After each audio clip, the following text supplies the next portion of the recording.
और हिंदू है तो उनको मदद करने वाला, सहयोग करने वाला, पूरा देश में काम करने वाला संगठन चाहिए।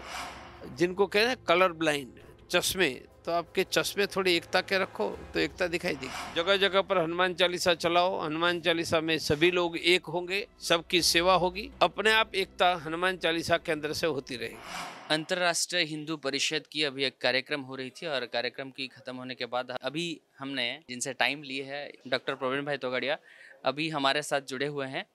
उनसे पहले हमारा प्रणाम है। आप कैसे हैं पहले बताइए। Fine fine. सुन, ये जो अंतर्राष्ट्रीय हिंदू परिषद, इसका मेन मुद्दा क्या है? उनका लक्ष्य है अब तो हिंदू ही आगे, सुरक्षित हिंदू, समृद्ध हिंदू, सम्मान युक्त हिंदू। किसी भी जाति के हिंदुओं के कल्याण के लिए अनेक प्रकार की हमारी योजना चल रही है। एक है, भारत में किसी भी हिंदू को कहीं पर भी मदद चाहिए तो जहाँ से मदद करे मांगेगा वहाँ का हिंदू आएगा, उसका नाम हिंदू हेल्पलाइन है। हम गरीबों को हर महीने मुफ्त में अनाज देते हैं। योजना का नाम एक मुट्ठी अनाज है। अगर कोई वो जानना चाहे तो हेल्पलाइन नंबर क्या है? 02066803300। यह नंबर पर फोन करने से आप जहाँ से उनमें एक मेडिकल सुविधा देते हैं, डॉक्टर, हॉस्पिटल, ब्लड, एम्बुलेंस की मदद।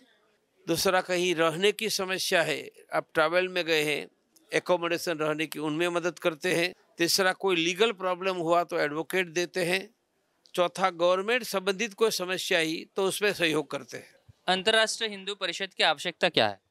क्योंकि ये देश में 114 करोड़ हिंदू है और हिंदू है तो उनको मदद करने वाला, सहयोग करने वाला, एक संगठन चाहिए। पूरा देश में काम करने वाला संगठन चाहिए। तो अभी तो बहुत पहले से है, आरएसएस राष्ट्रीय स्वयंसेवक संघ है, वो भी हिंदू संगठन ही है। इसके पहले भी बड़े बड़े संगठन थे। आर्य समाज था तो आरएसएस शुरू हुआ ना, तो हमने नहीं पूछा कि आर्य समाज था तो आरएसएस क्यों शुरू किया। इतना बड़ा समाज है, संगठन आते जाएंगे, चलते जाएंगे, मिलकर काम करेंगे। सब मिलकर काम कर रहे हैं, आप भी कर रहे हैं, वो भी कर रहे हैं, सब सही है। लेकिन मेरा प्रश्न आपसे ये है कि हिंदुओं को हम जोड़ेंगे कैसे? क्योंकि 4 जातियों में भी बटे हुए हैं हिंदू, वैश्य, शूद्र, क्षत्रिय, ब्राह्मण, ये सब में बटे हुए हैं। बटा हुआ है वो अर्ध सत्य है, कहीं बटा हुआ है, कहीं एक भी है। एक नहीं होता तो राम मंदिर क्यों बनता? एकता हुई तब बना। इसलिए हिंदू एक भी हो जाता है और दुर्भाग्य से कभी बढ़ जाता है। मंदिर बनाने के लिए सब जुड़ जाते हैं, लेकिन आपने बोला कि मदद की बात, जब मदद की बात आती है, कई लोग हैं जिनके पास धन बहुमात्रा में है, लेकिन जो गरीब है उससे मदद नहीं करते हैं। जब गरीब जाता है मांगने के लिए तो जातिवाद का भेदभाव दिखाते हैं, नीचा दिखाते हैं, गोरा काला ये सब दिखाते हैं कि तुम चेयर में बैठ नहीं सकते। जीवन का एंगल ही गलत है, आपको गलत चीज दिखाई देती है।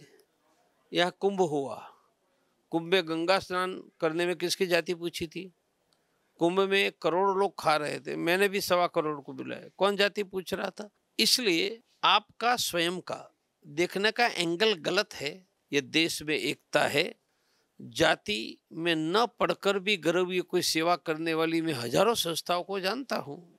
जिनको कहते हैं कलर ब्लाइंड, चश्मे, तो आपके चश्मे थोड़ी एकता के रखो तो एकता दिखाई देगी। नहीं, हमें तो दिख रही है, हमें मतलब दिख रही है, इसलिए मैंने आपको पूछा कि मेरा आँख कैसे खुलेगा अगर मेरा आँख नहीं खुल रहा है। कुंभ में गए तो आँख खुलती, कुंभ में गए ही नहीं होंगे।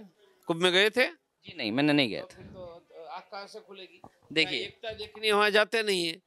आपने बोला कि सब मिल बांट करके रहेंगे तो सब सही होगा, लेकिन रहने के लिए उपाय क्या है ये आपने नहीं बताया। जगह जगह पर हनुमान चालीसा चलाओ, हनुमान चालीसा में सभी लोग एक होंगे, सबकी सेवा होगी, अपने आप एकता हनुमान चालीसा के अंदर से होती रहेगी। भारत में ही हिंदू है और कहीं पे नहीं है? भारत के बाहर भी हिंदू है, लेकिन हिंदू राष्ट्र कहीं पे भी नहीं है। अभी हिंदू राष्ट्र की मुद्दा एक बहुत अहम हिंदू क्या कहा? हिंदू राष्ट्र का थोड़ा पूछा था। हिंदू पूरी दुनिया में है, भारत में ज्यादा है, बाद में नेपाल में है। हिंदू राष्ट्र नहीं है तो हो जाएगा। तो आप देख रहे थे, हमारे साथ जुड़े हुए थे अंतर्राष्ट्रीय हिंदू परिषद में जो कार्यक्रम था, डॉक्टर प्रवीण भाई तोगाड़िया जी जुड़े हुए थे हमारे साथ। उनका मानना ये है कि अगर हम सब मिलकर रहेंगे और जो एक दूसरे की मदद करेंगे, आपस में एकता बनेगी तो हिंदू राष्ट्र भी बन पाएगा और जो हमारी एकता बनी रहेगी तो हम सबका उन्नति भी हो पाएगा। और ये शादी करने के बाद में हर हिंदू को 3 बच्चे करने चाहिए, 3 बच्चे सच्चे हिंदू, ऐसे उनका मानना है। जबकि सरकार बोल रही है कि हम दो हमारे दो। जो अन्य धर्म के लोग हैं उनकी संख्या बढ़ते जा रही है। तो इसी को लेकर के उनका मानना यह है कि हर हिंदू को 3 बच्चे करनी चाहिए। तो आप ये बताइए कि हर हिंदू को 3 बच्चे करनी चाहिए या नहीं। अगर आप हमारे साथ सहमत है तो आप बताइएगा, अगर आपका मत कुछ अलग है तो भी हमें कमेंट करके जरूर बताइए कि आप क्या चाहते हैं। और जो तोगाड़िया जी ने बोला, क्या आप उनसे सहमत हैं? तो दर्शकों, ये चर्चा को ख़त्म करने से पहले मेरा आपसे एक प्रश्न है, क्योंकि उन्होंने समय नहीं दिया, और आपके जरिए मैं ये पूछना चाहता हूँ, क्या खाली हिंदू जुड़ने से, एकत्रित हो जाने से देश की जो समस्याएं हैं वो दूर हो पाएगी, या रोजगार की कुछ व्यवस्था होनी चाहिए? ये आप बताइएगा। और सबका जो पहली प्रॉब्लम है कि पैसा पैसा पेट के लिए सब नाट होता है, अगर पेट नहीं भरेगा तो फिर नाट करना नहीं आएगा। तो इसके लिए क्या इंतजाम होनी चाहिए? और पूरे ब्रह्मांड में, पूरे विश्व में जितने भी देश हैं, सारे देश में अलग अलग तरह की धर्म के लोग रहते हैं। भारत एक विविधता की देश है, यहाँ पे सारे धर्म के लोग रहते हैं, सारे मजहब के लोग रहते हैं, लेकिन ज़्यादातर हिंदू धर्म के लोग रहते हैं। हमारे मन में ये उलझन हमेशा रहती है कि हिंदू और सनातन में अंतर क्या है। पहले आपको ये समझनी चाहिए। और हमारे देश में जो साधु हैं, महात्माएं हैं, ऋषि हैं, महर्षि हैं, इन लोग को पहले समझना चाहिए कि उन लोग का जो मतभेद जब होता है तो इसी में हिंदू बढ़ जाता है। ये इसको लेकर के हमने एक स्टोरी बनवाया था कुछ दिन पहले कि हिंदू क्यों बटे हुए हैं। इसका कारण, मूल कारण ये है कि भारत के जो संत हैं, जो साधु हैं, वो बटे हुए हैं।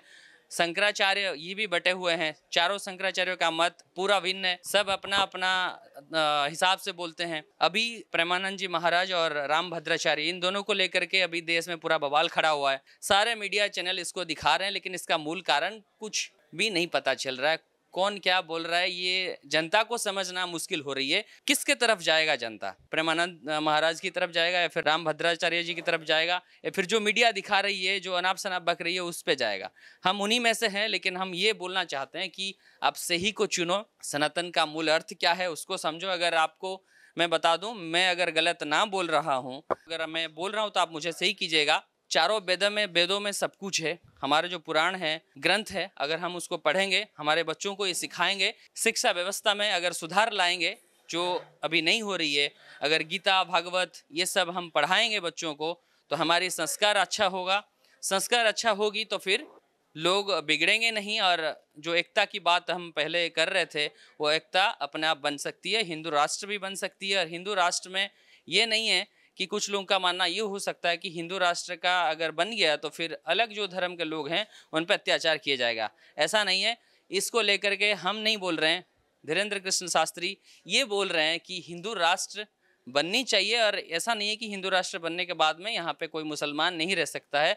मुसलमान से कोई द्वेष नहीं है, लेकिन हिंदू बचना चाहिए, क्योंकि जब हिंदू बचेगा तो विश्व में शांति रहेगी। अगर हिंदू नहीं बचेगा, हिंदू घटेगा, तो विश्व में अशांति फैलेगी और ये जाकर के आगे विश्व युद्ध की ओर जा सकती है। ऐसा उनका मानना है। विश्व गुरु कहलाने के लिए भारत को और भी काम करना है, ये मेरा मानना है। आपका क्या मत है, आपको बताइएगा। वीडियो जर्नलिस्ट गोपीनाथ नंदी के साथ मैं राजेश, कर्तव्य न्यूज।